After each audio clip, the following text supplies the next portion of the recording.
today with Chuck Sundstrom.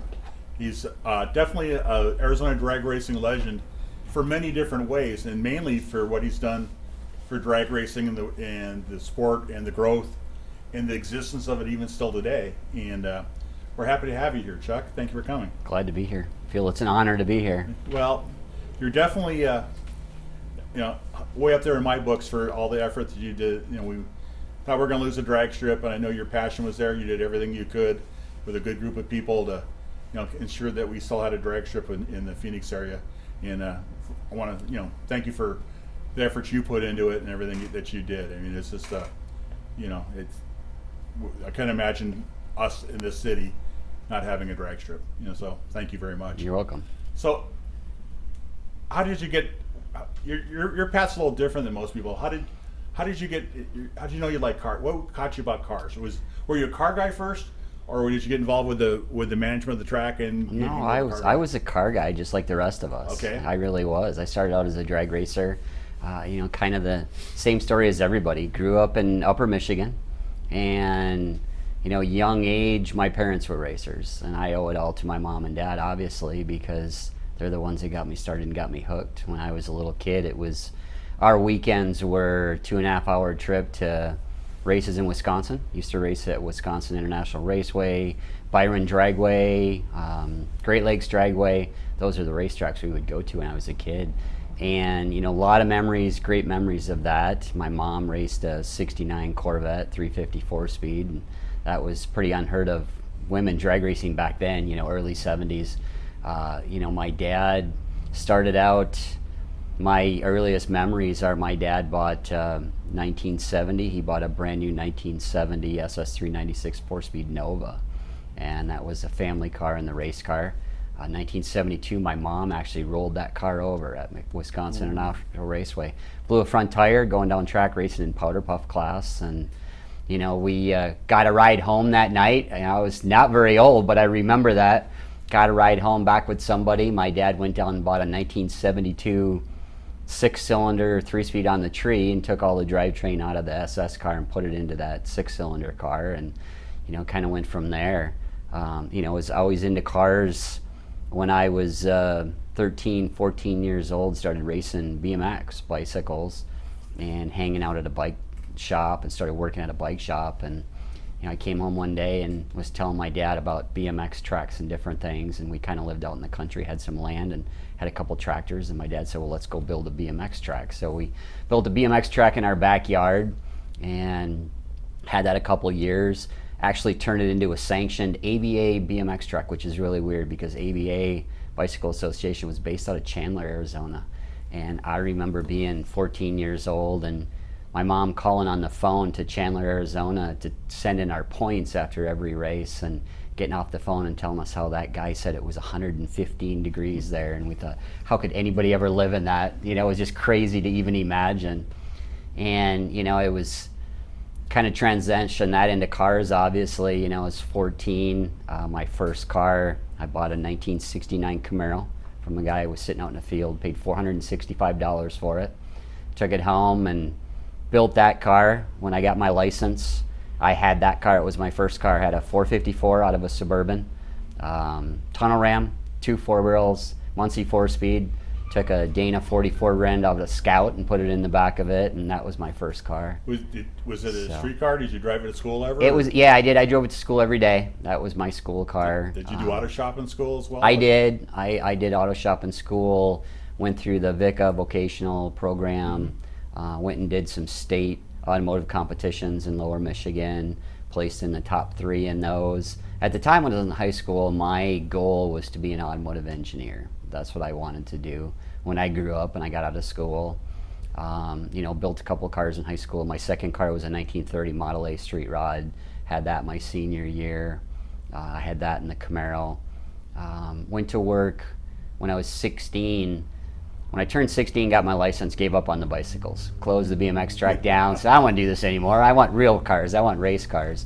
So started building the cars, going to auto shop, things like that. Started working at a Volkswagen Mazda dealership, Volkswagen Audi Mazda dealership in Escanaba, Michigan. Worked there my junior, senior year. Worked there when I got out of high school. went to community college there in an auto service management degree, an associate's degree there, studying for that. That was my goal, to go through that and be an automotive engineer. Kind of changed. My parents' town took a real dive in economy, and my parents decided they wanted to move out west somewhere and get out of the cold. And So they said 115 degrees doesn't sound that bad? it's a crazy story. They actually had looked at numerous cities, one in California, Vegas, Arizona, and at the time, my mom had sent letters or made phone calls to the chambers of commerce in each city. And the city of Phoenix had sent her back a big packet in the mail about how great it was to live in Phoenix, and the economy and the weather and the housing and all these different things. So they said, okay, let's move to Phoenix. So packed up all their stuff, sold everything they had, took off to Arizona. I stayed there another year. I was in college.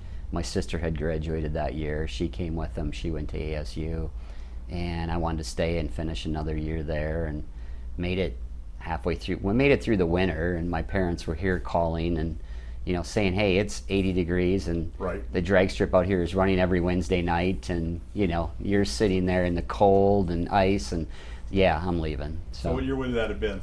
That would have been 1986. Okay. So they So the came drag strip was still, 87. it was a couple years old. Yeah. Firebird was a couple years old. I came out here when I was living there. It was kind of funny. I mean, I used to mail order all my parts for my cars from this place called Lopers that I found in the back of a hot rod magazine. Oh my goodness. In Mesa, Arizona. So, the first time I came to Phoenix, my parents had rented a house in Chandler, and I came out with them when they moved, helped them haul some stuff out here. And the first thing I did was go out and see the racetrack and drive down and see Lopers. So I think I walked into Lopers and met Steve and Neil, and that was the coolest thing in the world, to go in the place that I used to mail had it order all in parts from. stock. They did. Yeah. It was just like this candy store. Yes. Wow, look at all this stuff. Yeah. We didn't have that where we were in Michigan. No, You had to order the everything. speed shops in Phoenix were all generally Yeah. stocked really well. I mean, it was great experience back in those Right, days. right. You came out here. What did you decide to do what was your I first came out here, and when I moved out here, I got a job at a gas station in Chandler. So there was an old Texaco station on Arizona Avenue, and went to work there. Had a little 2-car shop garage there, and got a job there. Worked there for about 6 months. My dad was working at a diesel shop in Chandler. He had went to work there when he came out here, and I'm working for this guy, and I'm going in every day, and the guy would come up at the end of the day and pick up the money and leave, and see what I did for the day. And I said, well, why am I doing this? So my dad and I talked about it, and we said, well, let's just open our own shop. So we started looking around. We found a new auto center that was being built out in Mesa. It was actually on Main and Lindsay. Okay. And went and looked at it. They were just building it. Looked at a place there that had 2 bays and a little office, and we said, okay, what's it's going to cost? Save up a couple weeks worth of work and paychecks and get into this place. So we moved in there. Had a bunch of customers that followed us from the 2 shops we were at, and started a repair shop. So that was in 1987. Right. And we had a repair shop for 20 years. We were in Mesa. We were in 3 different locations. We were there. We had moved down to McKellips into a bigger shop for 9 years, and then out onto Maine and Hagley for a couple years before we closed that down. And racing, I always raced. When I graduated high school, I was going to a Mazda training course in Lower Michigan, and it was a tech training course. Driving down there in a little Mazda pickup. I was 18 years old, and driving down the road, and I'm driving by, I see this barn, I see this Camaro in this barn, and drive by, kind of see the front of it sitting there. It's one of those stories you hear about, right? Right. So I go down, I spend 4 days in this course, and all I can think about trying to study for this course is this Camaro that I saw sticking out of this barn. So I'm on my way back, and I pull into the driveway, and I go knock on the door, and this lady answers the door, and she kind of peeks out, and I said, yeah, I'm wondering about that Camaro that's over there in the barn. Well, let me get my husband. So she gets her husband, and he comes to the door, and I start talking to him. He tells me the story that their son had bought this Camaro brand new in 1968 and was killed in Vietnam. And the Camaro was still sitting in the barn. This was 1987, this would have been 1985, right after I graduated, summer of 85. And So asked if I could look at it. We go out and look at it, and it's a 68 SS. It was originally an SS 350 car, but it had a 396 in it. And it was all original. Look inside, had 8,000 miles on it, full of dirt and dust, had some old slicks and stuff on it. I said, would you ever sell it? No, I don't think so. It's just one of those things, we haven't touched it. It's just sat here. And I said, okay, well, let me leave you my phone number, just in case. So I drive home a couple months later. One night, phone rings. My mom answers the phone. Chuck, there's some guy on the phone about some Camaro. So I go talk to him, and he said, my wife and I have been talking, and, we think it's time that we do something with this car. And I said, well, what do you want for it? And he said, well, I know it's a lot of money, but, I think we want $4,000 for this car. And this was, in 1985. I was working at the dealership that time, and so I go in the next day, and I think about this car for a couple days. I can't even eat. All I can think about is how bad I want this Camaro. You could taste it. Yeah, I could. I really could. Still had my 69. That's what I was driving every day. It was my 69 Camaro. And so I go into my boss, and I'm telling him about it. And he says, well, that sounds like a lot of money for an old Camaro, So, yeah, it does. So a couple days later, he pulls me in the office, and he says, let's go for a ride. And I hop in a car with my boss at the dealership. And we go driving down the street. We pull into the bank, and he says, I had to introduce you to somebody. So we walk into the bank, and we sit down at the desk, and the guy says, so I hear you're wanting to buy a car. I never had a car loan or anything. And I said, yeah. And he said, well, he tells me it's an old Camaro, and they want a lot of money for it. And I said, yeah. And he said, well, what can you afford a month? And I throw some number out, I don't know what it was, $150, $200 a month or something. He says, okay, pushes me some papers, and he says, sign here. So I bought that car. That was my first car loan. So I went back home and told my dad. We drove down on a Friday with my dad's pickup truck. We took some tires and a floor jack and cans of gas and some mufflers, because I knew it had open headers. I had looked at that, and it was 6 hours away in Lower Michigan. Wow. And we drove down there. We got down there late at night, about 7 o'clock, 8 o'clock at night, jacked the car up, put some tires on it, and ended up draining the gas out and dumping some gas in it. Took the carburetor apart, had a Holly on it, cleaned the carburetor out, and took off down the freeway with this car. Had 513 gears in it, a 4-speed, and a 396. And, no shifter boot in it, and half the carpet ripped out, and drove that thing back to home. And we were driving it back on Saturday. My dad called a friend of his back by us and said, hey, there was races that night in Kaukauna, Wisconsin, where we used to race, and which was 2.5 hours the other direction north of us. Said, hey, we're going to be home, by 2 o'clock. Be at the house with the car trailer with the ramps on it, So we go home, and I pull the car in the driveway. We load it on the trailer. We strap it down. We take off down to the drag strip.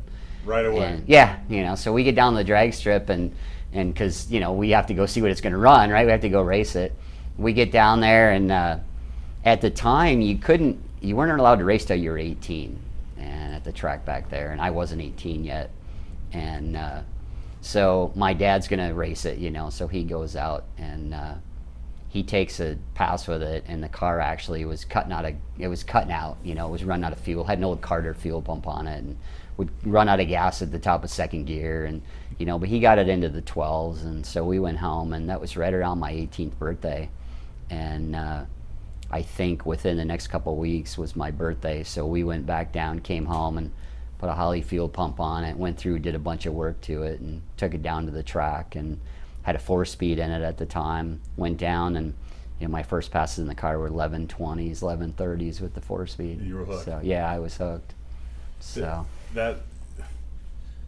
are these the cars you wish you still had? I still have the 68 Camaro. So that's because that's special. Yeah, I still have that car. It's I raced it for a long time.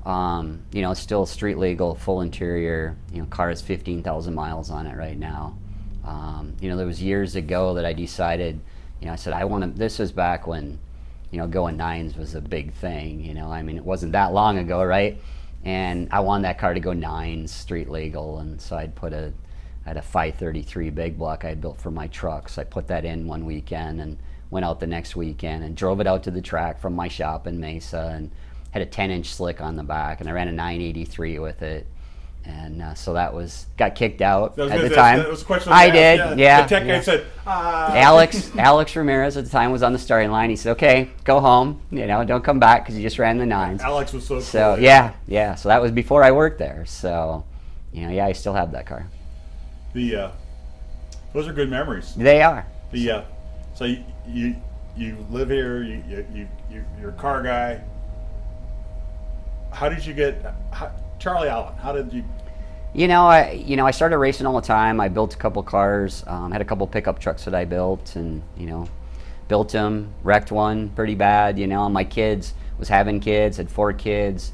Started racing junior dragsters. A lot of my best racing memories actually turned into that. When I was first racing, we hated the juniors, right? I mean, they were just annoying.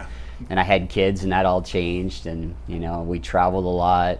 I kind of stopped racing. My wife and I were racing at the time, and I had built her a car, and we stopped racing, started concentrating with the kids for a couple years, and we traveled and raced all over Division 7 with them 2 years, and went to Denver a couple years, and then mid 90s started racing. I was racing a lot of the Team Firebird stuff at the track, and they were looking for somebody to basically volunteer to be the team captains and help with that.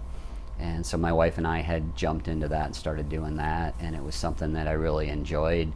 And we'd find sponsors. We'd go down to Lopers and all the different businesses, and Tom Gusick, and say, "Hey, will you sponsor our T-shirts for our team?" And we'd get T-shirts made and do all this stuff, and go to the ET finals with the team, and go win the Team Spirit Awards and different things. And that's when I met Charlie. I was working with Joe Thaden and Don Gainey and everybody, and Ed Brady, and I did that for I think 2 years, and then Don Gainey had come to me and said, "Hey, you want to help us out in tech, some of our Friday night drags?" And I said, "Sure, why not?" So I came out and I worked tech. I think 2 times I worked tech, and Don and Charlie had called me in the office, and I went in one day and they said, "Would you be interested in being race director?" And at the time they had 3 race directors, and little did I know that Don was setting me up. Don was getting ready to retire as race director. And I said, yeah, that would be so cool. I'd love to do that. And I had been doing, as the team captain, Ed Brady used to race direct a lot of the team races. And, he would get me in his truck when he had an issue with a racer, and we'd go talk to the racers and different things. So I was, kind of had a good feeling of what it would involve and what it would do. So I said, okay, yeah, I'll do that. I'll be a race director. And at the time, I was growing up, my kids were growing up, I was working 7 days a week at the shop. And when I started doing more with the team and stuff, I couldn't wait to get out of the shop every Friday afternoon and go to the track. That's just, it's what I love to do, go help at the track, whether it was racing or helping with an event. I started helping at some of the other events and the track rentals, and even going and helping at the boat drags and different things like that. Just loved being there. And my kids were always there if there was a race. They grew up there. My kids knew where every light switch was and everything was there because they were always there helping me. They knew all the secret spots there. So the track was kind of my life. So I remember my first night as race director, I'll never forget this. It was a Friday night drags, and I got to the track, left the shop, went straight there, got there. We were getting ready to open the gates, and I was nervous. I was in charge that night. I was walking out of the timing room on the tower, and I stepped out the door and I heard a crash, and I looked out towards gate 2, and somebody had T-boned a car right in front of gate 2, and somebody had pulled out the street from across coming from the casino, and there was somebody coming up 347 and T-boned them, flipped the car on its side, and the car slid right in front of gate 2 opening into the drag strip. And I saw the car sliding, I heard it. So I had a radio in my hand. I called our safety crew. They were behind the office getting ready, and they went out there. I went out there, and we called 911 and we called paramedics. And so I spent the first 2 or 3 hours of my first night directing traffic, dealing with PD, trying to figure out where to put the racers because they were lined up down the street and couldn't get in because gate 2 was blocked. We used to enter gate 2, bringing them around gate 3. I was standing on the street directing traffic, and there was 2 cars in front of me, and a guy ran into the back of a car right in front of me, and I was standing next to the car when he did it, and I asked him if he's okay, and he was drunk, So I reached in, turned his car off, and took out his keys. So that was my first night as race director. And all your action was on the outside of the drag strip. Yeah. So we started racing an hour and a half late, and the racers were mad, and Tech was calling me because safety was stuck out there, and they couldn't leave because they were treating the lady in the car. And, so that was my first experience. Shortly after that, we had, this would be my best memory of Charlie Allen, and my best experience was we were running the pro warm-up, and first big race, and I was supposed to be race director at that event, and I was really nervous. And one thing Charlie was always adamant about is starting on time. If you had a set time for a show, you started at that time. You had the cars in the water box, and you played the national anthem, and you started. And I was in the staging lanes, and we had probably 35, 36 fuel cars there that year, and top fuel cars between funny cars and dragsters. And I had all the cars in the lanes, and it was 5 minutes to 11, and we were supposed to start at 11 with the anthem. And I had Kenny Bernstein, a couple drivers in the front of the lanes, and they weren't ready. They weren't getting in their cars. And there was a car sitting there. It was a top wheel dragster, and I don't even know who it was. And it was somebody that was a no-name, a guy that had bought a car, wanted to do a license pass with this top fuel dragster. It was a white car, and I should know who it was, but I don't. And he had been sitting in the staging lanes for 45 minutes in his car strapped in. Ready to go. Ready to go. And I had told him, you can't run till the end of the fuel cars. Okay, I'm just going to sit in my car and wait. Just didn't care. So I look over at him, and I'm looking at my watch, and I'm looking at Kenny Bernstein, and he's ignoring me. And he's going to say, I'm going to take my time. I'm going to do what I want. So I tell this car, I said, pull out in the water box. We're going to have a car in the water box to fire when we play the anthem. So he pulls the car in the water box, and I instantly hear on the radio, Chuck, and it's Charlie, and he says, who is that car and why is it in the water box? And I said, it's a license pass. And he says, why is it in the first car out? I said, because nobody else was ready. He was ready. I want a car in the water box so we can start on time. Charlie hesitates, and he says, okay. So we play the anthem, the car starts up. Car does a burnout, comes past me. I'm standing on the starting line. We're right on time, right? Car comes with the starting line. He stomps on the gas, and he blows both valve cover gaskets out. He goes all the way down the track, and he puts oil over the whole track. I mean, he's in the right lane, and he oils from the center of the right lane all the way across the left lane, all the way down the track. So Joe Thaden goes out on the track, and I'm sitting on the starting lane waiting to see, and Charlie says, how bad is it? And well, first I heard Charlie cuss, over the radio, and think this isn't good. So we spend about an hour and a half cleaning up oil before we can run cars. And I'm thinking, well, I'm done. My life as a race director is done. It's the end of the day. We run cars all day. We run until after dark, and I'm walking back towards the office, and Charlie's standing waiting for me. He's coming out of the tower, and he says, long day? And I said, yep, sure was. And he said, so you made a call this morning. How do you feel about that call? I said, I felt good about it at the time, but I sure don't now. And he said, did you learn anything from it? And I said, I sure did. And he said, good, that's a lesson learned. And he turned around and walked away. That's all you ever heard about it. That's all I ever heard about it. Great leaders are that way. Yeah. So that's, Charlie, I mean, you hear good and bad about him. I wouldn't be where I was if it wasn't for Charlie. So what I found about Charlie Allen is that people have these. He had a lot of things. He had his landlords to please. He had a lot of other stuff to do. NHRA, a lot of there are things that is attractive. I always thought it'd be cool to own a drag strip. I started hanging around more and seeing the stuff. I go, oh no, I don't want any part of that. Right. But he really was a showman. Yeah. And we were fortunate to do one of these segments with him, and I learned so much about him, that day as well. But I got to know him over the years because I'd see him more at SEMA or somewhere else on the road than actually at the track. But he, I kind of see what the sad thing is that in history of racing is everybody doesn't like the current manager, so they want something else. Right. And somehow it's never quite as good.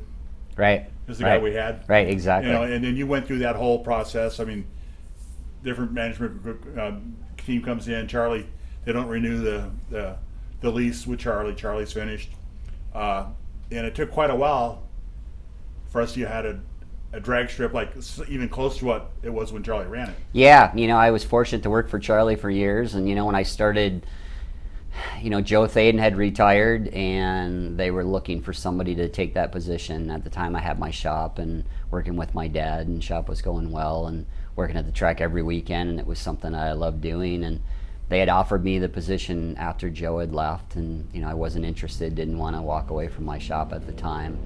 And they went through a couple people, I think 2 or 3 different people over the next couple of years, and then my dad had some health issues, had a bad heart attack, and couldn't really work in the shop anymore. Had lost a long-term employee that had semi-retired and was struggling with finding good help and in the shop and stuff. So they had offered me the position again, and so I decided to take it. Took the position as the facilities director and race director for Charlie. That was in 2006, and went to work for him. And at the time we had 27, 28 people working full time at Firebird, and full office staff, full grounds crew, Marketing crew, crew, the whole thing. And it was crazy. I mean, we were running 350 days a year. There was something there at the track with the road courses and the lake and the drag strip, and so it was a cool deal. It really was. Great sponsorship from Ford.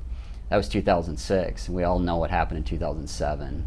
Everything really crashed, and so things changed. I was fortunate to stay with Charlie, and we cut back to about half of the people we had over the next couple of years, and really started re-looking at things and changing things, and kept it going throughout that that big crash with the economy, and got through all that. My kids started racing. I was still racing some, but not much, with my kids racing juniors and then working at the track. And, I miss the racing part, but, I never regretted it. I just love what I do and love being there. So I get in a car now and play around a little bit and say, yeah, I really miss this, but, I miss, when I'm going down the track, I'm thinking about what's going on behind me and in front of me and in the pits, so it's, it's kind of the same thing. It's a different thing for me. So your career path's really interesting. So, we went through the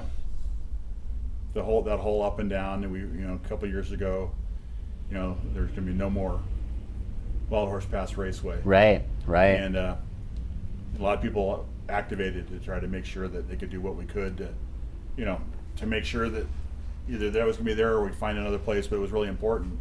And you were right hub centric, right in the middle of all that going on, and you saw an opportunity where it could still be there. And I know that a lot of things that you did, and but a lot of it was the fortunate thing, I believe. I'm just not trying to put words in your mouth, but I believe Radford had a lot to do with prying the door open still a little bit, keeping the opportunity for us to have a track there. Yeah, they did. It's kind of crazy. I've been through the final pass a couple times. The final event we had with Firebird was a very emotional time for all of us. A night, and I think probably my 2 greatest memories of the track will always be that the final pass of cars down the track, 2 drag cars as Firebird, was my son and I.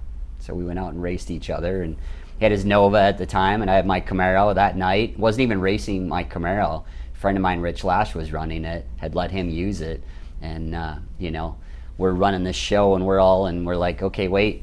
Someone comes up, and Rich comes up and says, your Camaro's in the staging lanes, go run Tanner. They had kind of planned this. So Tanner beat me, but so we had the final pass down, and then not knowing if the track would ever come back, so that was really cool. Went up to Spokane. Charlie had bought the track up there, and I had spent some time in the summers in 2010, 11 with Charlie up in Spokane, which was really cool. It was a great learning experience for me. Worked with some road course and oval track and the drag strip up there. Went up there. The home of Orville Moe. Yes, exactly. Orville had left the track. The county had taken it over, and Charlie and Ron Hodgson had bought it and bought the lease and reopened it.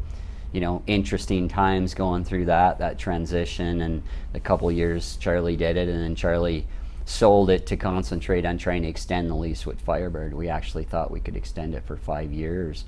2012, he had sold it. I went back up in the summer, did some work for the guy that had bought it up there, ran some events for him. went up there the summer of 2013 when Firebird closed. Thought, well, what am I going to do now? This has happened many times in my life. Time for a change. No more racetrack, no more jobs. So I went up there and ran the track for the summer, and then came back here in 2014. The tribe had taken over and had a management group. Tried to open the track under Wild Horse Pass, and had approached me, wanted me to help them do some work to try and get it going, and I saw an opportunity to kind of do it on my own. So I started my own company. This is when the promotion side. Yeah, this is when I started Go Fast Entertainment. I thought, well, I don't want to go to work for them. I don't want to do that again, and just not the path I want to take. So I started my company, and since 2014. Been involved at the racetrack in every way you could possibly imagine. Just whatever I can do to be there and keep it open. Whether it's renting the track. I've gone from working as a consultant to help them run events to, last couple of years. All the team races, Friday night drags, all the events, I actually rent the track and put those events on because, they had decided in 2020 with everything going on, they said, well, when we reopen, we're not going to do Friday night drags or team races or anything anymore. And I said, well, you have to. I said, well, let me rent the track and do them then. So kind of done that. Again, back to the same thing, we're closing, we're going away. So started looking at it at that time, what am I going to do? Actually accepted the fact that I wasn't going to work in racing anymore when Wild Horse Pass was going to close a couple years ago. And but you're saying there is a chance. Yeah, well, it went through that for a couple months. No, there's not a chance. It's going to close. Done. It's done. It's a done deal. Started opening a wedding venue and all these different things. I'm going to do all these other things. I'm going to accept this. It's time. Kind of like Charlie did when he left. So, you just accept it. And then started hearing all these things. Well, maybe there's a chance. Maybe we can do this. And that's where Radford came in. I've worked a lot with Redford, so I had started with them, worked with them obviously in the Firebird days and helping them with different things and just being involved because they're on the property. And when they started their drag racing class in 2018 with the Dodge Demons, I would help them on the drag race side. So it's an awesome class, since it started, and it was based on the 2018 Dodge Demon, and it was a Dodge course that they wanted to teach people the features in the car of the Demon. So they would do some classroom stuff, some in-car training, bring it over to the drag strip, and then I would be at the drag strip from the drag strip side and kind of explain to the students drag racing. What is a tree and what are the beams on the starting line and what is it about, and teach them how to drive these cars. And it was awesome. It was just something that was really cool and really fun to do. So I had took over in 2019 that class 100%. So I had come in and I would now teach that class from start to finish. So I was doing the skid pad car training with them and the in-car training and all the different things at the school, and then taking them over to the drag strip. So, they really wanted to keep that going when the track was going to close. So I got involved with Radford, started helping them in communications with the tribe and how can we keep this open? What can we do? Kind of a go-between, going to council meetings, different things like that. And we got them to extend it. They had extended 6 months over their original date that they were going to close. And that date was coming up, and they were going to close, and, we're going to have our final Friday night drags. And, the week of that, we had come to a deal with Radford. They had given us the opportunity to sign a 6-month land use agreement. And they were going to let us use the track and for 6 months. And, kind of the thought from the Radford side and my side with Radford was, we can get in there for 6 months and we can just keep doing this until they tear it up. And that was kind of the goal. That last race before the 6-month extension, we were out there running. Right. And what made me think there was a hope was Matt DeYoung was there. So a lot of people were there. And there seemed to be a lot of Hill River, more than ever, normal police cars there. Yeah. Just kind of wandering around, but they were there. Right. And somebody said to me, I asked that question, sure, that's kind of weird, but he goes, yeah, we're kind of worried about last event at the track that souvenir hunters trying to grab a Christmas tree, trying to grab this or that. Right. And I go, well, they go, it's kind of hard to run a drag strip without it. That there was the thing that drove me to say, we're going to do something. It's going to happen. Because the fact that they protected the assets for the possibility of moving forward. Right. And then I talked to you, and you shared with me the 6-month deal, and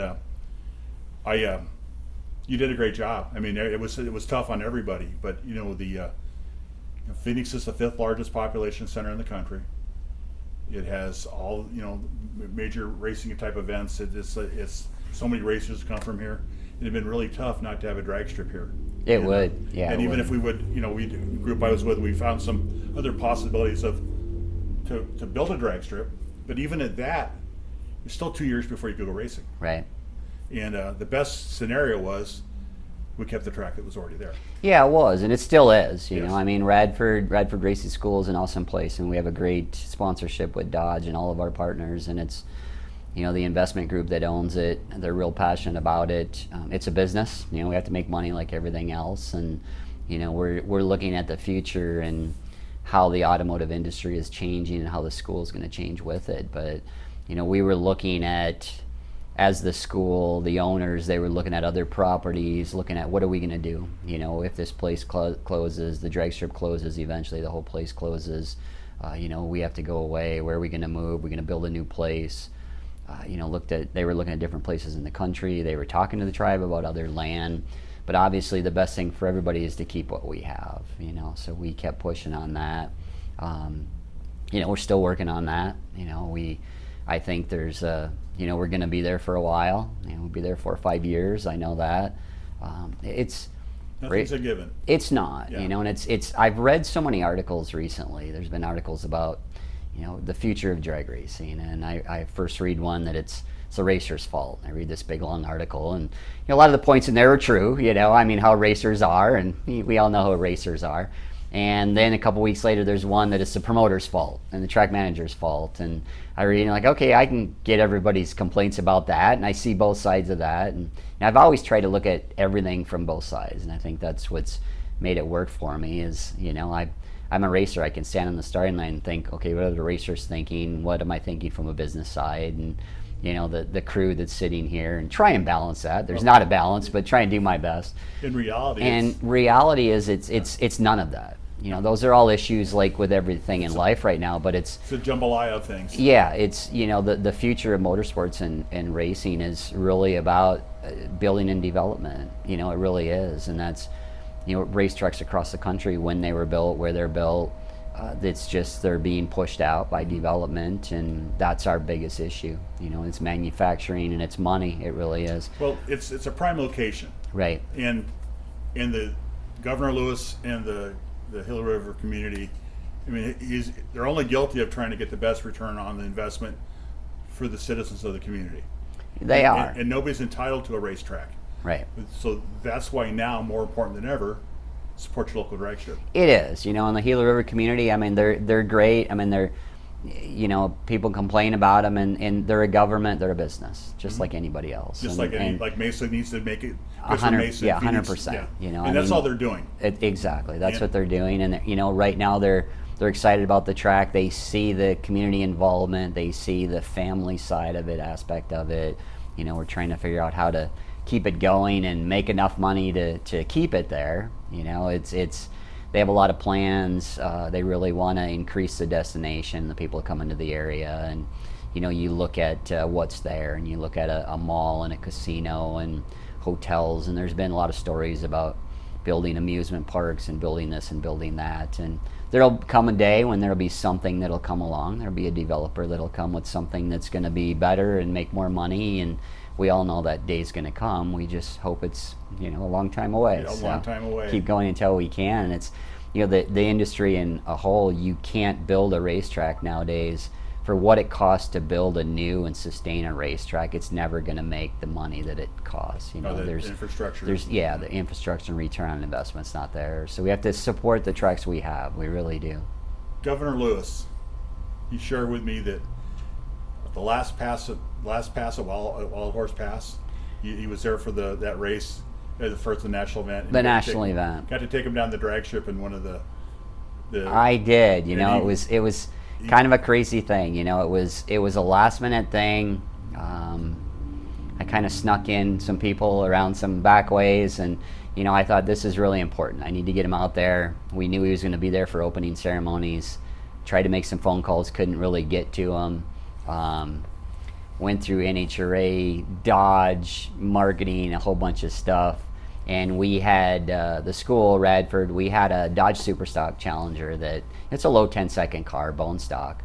And we had wrapped that car in a tribal wrap. And the tribe had designed the wrap, and really cool car and really neat design on it. And we had offered it to the tribe to use for some of their different promotions and different things, and just to help them out and just to help our relationship with them and help them any way we could. And we had that car on display.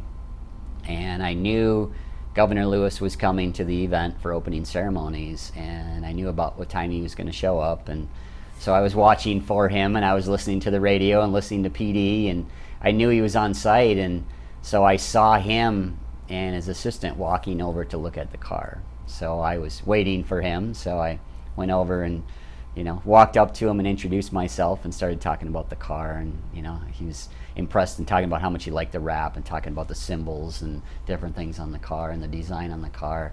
And I said, "You want to go for a ride in it?" "Yeah, I want to go for a ride." So, we're just finishing racing, and they were actually setting up the stage on the starting line to do the track walk and the opening ceremonies. And I jumped on the phone and I called Josh Peterson up in the tower with NHRA, and I said, "Josh, I got to take the governor for a ride down the track." And there was a hesitation. He says, "Okay." So, so he said, "Get the car up here," So I pulled the car up there, and everybody's kind of looking at me, because there's people standing in front of the stage in the water box, all these people that they'd already let up there for the track walk and stuff. And so we get the governor in the car, and I pull up, and the NHRA, the crew all kind of move all the people out of the way, and I pulled into the water box, and he was kind of nervous. And I said, "Have you ever been in a race car?" "No." And he said, "Well, you're not going to go really fast, are you?" I said, "Well, how fast do you want to go?" And he said, "Well, I don't know." And I said, "Well, 100 miles an hour, are you okay with that?" "Yeah, I'm okay with that. I think I'll be okay with that." So I thought, well, I'll just kind of see how it goes. So I pull into the water box, and I do a big, huge burnout. I'm just sitting there smoking the tires, and the car's filling up with smoke, and you can't even see the car. And I come out of the water box, smoking the tires all the way across the starting line with this car. And he starts cheering. He's sitting in the car, and he's, "Woohoo!" All right, game on. I mean, he likes this. So we get up to the starting line, and I launch the car, and I'm thinking, okay, well, I got a passenger in the car right now, and this isn't really the best thing in the world. I'm all about safety, but it could be a good thing, or it could be a good thing, could be a bad thing. Yeah. But we're in a stock car, and we got harnesses on, and we're good to go. So we ran down the track. I ran the car to about 1,000 foot, and he was still cheering and screaming and let off the gas. I think I ran a 11:20 or something, and he was he loved it. And we crossed the finish line. We're slowing down. I said, "What do you think?" And he says, "When can I do it again?" And I'm thinking, well, I wish I could go around and do it again, but I know I'm not going to get away with that. So I decide, well, I'm going to take the longest time I can to get back to the starting line and talk to him. So we went back down through the pits, and we just started talking, and he starts asking questions. And, he's like, "This is really," he said, "it's just seeing the people here, and, this is really a family thing, isn't it?" And the tribe's all about family and community. They really are. And so we drove down through the pits. We came back up the return road in front of the grandstands, and all the people are cheering and screaming, and we had some great conversations. And then we got out of the car, and ran over to Simpson and got a helmet from him, and we got a carbon fiber Simpson helmet, and we went and had a bunch of the pro drivers and the junior drivers sign the helmet. And then we took that helmet to him and gave it to him, and and he just loved it. I mean, he just he was really excited about it, and just seeing the people and talking to the people, and I think that did help us a lot. So his speech this year right was reflected everything I think that he felt. It's I believe he's